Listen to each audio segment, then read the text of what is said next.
บ่ได้ดอก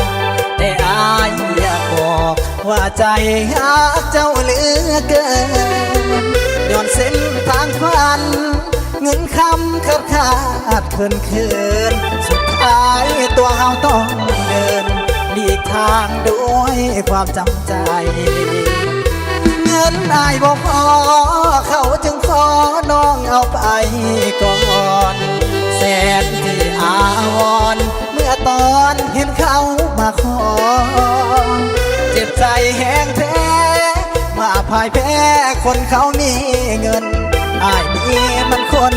กระเทินน้องบอกกล้าเดินย่านแต่ผิดหวังน้ำตาอายหลังเมื่อวันที่เจ้ากินดองเขาหมวดสลองส่วนเฮาสงสารคือบ้านคิดเห็นเขาก่อนเมื่อตอนสองเฮาหากันน้องบอกจนบ่สำคัญจะหากอายนั้นบ่มีจางหายหัวใจสลายน้องกายเป็นของคนอื่นแสนที่คมคืนยืนไปบ่ถึงจุดหมายแนวคนเงินน้อยที่เขาปล่อยซ้ำใจให้ตายอายนี่มันเงินบ่หลายจึงขายงานแต่งของนาย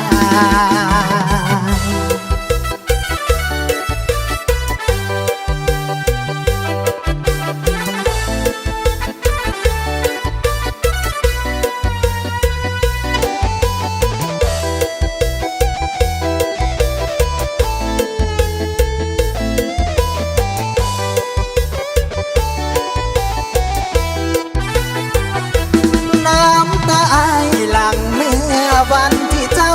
กินดองเขามวนสลองส่วนเฮาสงสารคือบ้านคิดเห็นเขาก่อนเมื่อตอนสองเฮาหากันน้องบอกจนบ่สำคัญจะหากได้นั้นบ่มีจางหายหัวใจสลายเจ้ากายเป็นของคนอื่นแสนที่คมคืนอื่นไปบ่ถึงจุดหมายแนวคนเงินน้อย